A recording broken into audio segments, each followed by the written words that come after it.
नमस्कार दोस्तों, बात करते हैं जीएमआर एयरपोर्ट इंफ्रा की। 96.57 का स्टॉक है। 3% की गिरावट लगभग यहाँ पर हुई थी फ्राइडे को। बात करेंगे कुछ बड़ी खबरों की। बड़ी खबरें यहाँ पर आई हैं। कंस्ट्रक्शन इंजीनियरिंग में काम करने वाली कंपनी, बड़ा ऑर्डर हाथ लगा है। यहाँ पर एक बड़ा टारगेट भी आया है।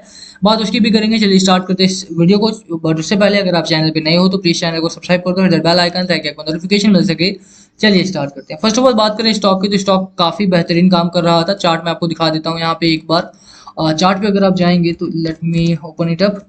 यहाँ पर अगर आप देखेंगे चार्ट को, तो जीएमआर एयरपोर्ट्स इंफ्रा यहाँ पर देखेंगे तो चार्ट काफी ठीक देखने को मिल रहा है। ओवरऑल यहाँ पर एक सपोर्ट लेवल आपका बना हुआ था, रेजिस्टेंस की तरह काम कर रहा था। पहले उस रेजिस्टेंस को ब्रेक किया, अपर एंड पर जाकर के रुका है, और अभी भी अगर आप देखें तो कहीं ना कहीं स्टॉक आपका एक बेहतर टारगेट्स के साथ काम कर रहा है। अपर एंड पर जो टारगेट्स आपको आ रहे हैं मैं आपको अभी बता देता हूँ। यहाँ पर अगर आप देखेंगे मैकडी आपका स्ट्रांगली बुल रन में एंटर हो चुका है। अगर आप बात करें आरएसआई की, आरएसआई आपका स्ट्रांगली बुल रन में है। तो ओवरऑल अपर एंड पर ही काम कर रहा है, यानी कि हायर रेंज में ही काम कर रहा है। थोड़ी बहुत पिछले हफ्ते के एंड में गिरावट जरूर देखने को मिली थी, बट ओवरऑल अगर आप देखें तो गेन कर रहा है स्टॉक आपका। बड़े रैली भी आई थी, बड़ी खबरें भी है यहाँ पे, बड़े ऑर्डर्स यहाँ पर साथ साथ में मिल रहे हैं। जैसा मैंने आपको लास्ट वीडियो में भी बताया था, जीएमआर एयरपोर्ट्स को लगभग शायद 1200 करोड़ के आसपास का ऑर्डर यहाँ पर मिला था। उसके बाद एक बड़ी रैली पिछले हफ्ते भी आई थी। 2 हफ्ते पहले की खबर थी हालांकि वो, तो उसके बाद एक पिछले हफ्ते की रैली यहाँ पर थी आपकी, फिर उसके बाद आपका गिरावट में रहा आपका ये वाला हफ्ता। ओवरऑल अगर आप देखेंगे तो इस वीक में भी अच्छी खबरें हैं। ऑर्डर्स वगैरह का जो टर्नआउट है वो अच्छा आया है यहाँ पे, और उसी की वजह से इस हफ्ते में भी एक रैली के अनुमान लगाया जा रहा है कि रैली इस हफ्ते भी आ सकती है आपके लिए।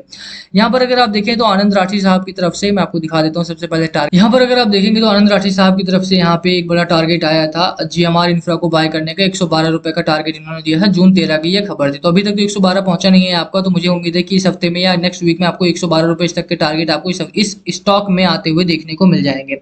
कंपनी के तौर पे अगर आप देखें तो कंपनी के तौर पे जीएमआर एयरपोर्ट इंफ्रा काफी वीक देखने को मिलती है, और उसके बावजूद भी लगातार बड़े ब्रोकरेज हाउसेस की तरफ से यहाँ पर टारगेट्स आपको देखने को मिले हैं। तो 112 के टारगेट लेकर के मुझे लगता है कि आपको काम करना चाहिए। बहरहाल अभी के लिए अगर आप देखें तो कंपनी बेहतर काम कर रही है, और इसके साथ ही इसको ऑर्डर भी मिल रहे हैं। थोड़े से फाइनेंशियल्स में थोड़ी वीक मालूम होती है, बट अगर आप शॉर्ट टर्म के लिए जा रहे हैं और अगर आप क्वांटिटी को मैनेज करके चलते हैं तो आपके लिए बेहतर होगा, और लंबे समय में अच्छा खासा प्रॉफिट आप इस स्टॉक में बना सकते हैं। क्योंकि चार्ट भी अगर आप देखें ना तो चार्ट काफी बेहतर है। आप जैसा फाइनेंशियल्स की मैंने बात की तो 34 करोड़ का रेवेन्यू है, और पॉइंट -1% के आसपास का आपका यहाँ पर मार्जिन था।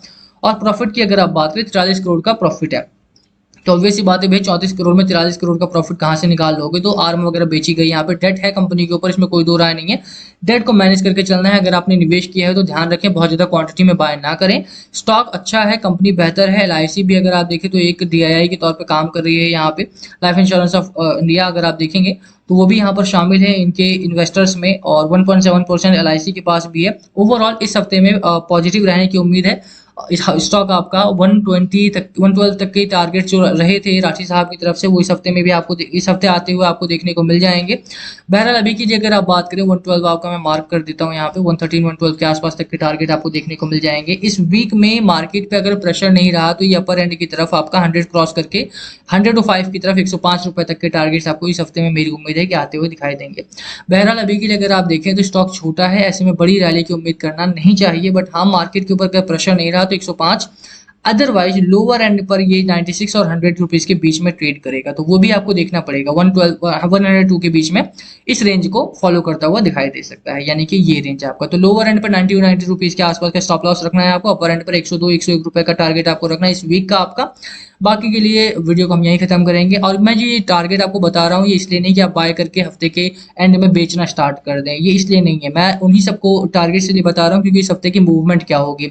शॉर्ट टर्म में कभी भी मैं निवेश करने की आपको सलाह नहीं दूंगा ऐसी कंपनीज में, क्योंकि प्रेशर काफी रहता है, तो स्टॉक में गिरावट होने के पूरे पूरे चांस भी रहते हैं। ऐसे में आपको गलती नहीं करनी। लोअर एंड पे जब 90 का स्टॉप लॉस है, लोअर एंड पर जो स्टॉप लॉस है उसको भी फॉलो करना है। अपर एंड पर जो टारगेट है 102 रुपए का, फिर 112 रुपए का, उसको भी फॉलो करना है। आनंद राठी साहब का 112 का टारगेट है, उसको फॉलो करके चलना है। खरीदारी करनी हो तो उसको भी कंसीडर, स्टॉक को कंसीडर कर सकते हैं आप, इसमें कोई दो राय नहीं है। बट हाँ, जैसा मैंने दिखाया फाइनेंशियल वीक है कंपनी के, तो रिस्क हाई है यहाँ पे, तो रिस्क को मैनेज करके ही निवेश करें जब भी करें।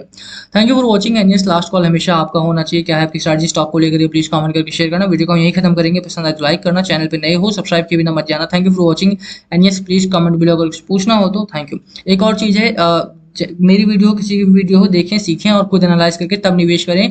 ब्लाइंडफुली यहाँ पर ब्लाइंडली निवेश नहीं करना है कि देखा और बोला, किसी ने बोल दिया कि हाँ भैया इतने का टारगेट है आप वहां पर घुस जाओ।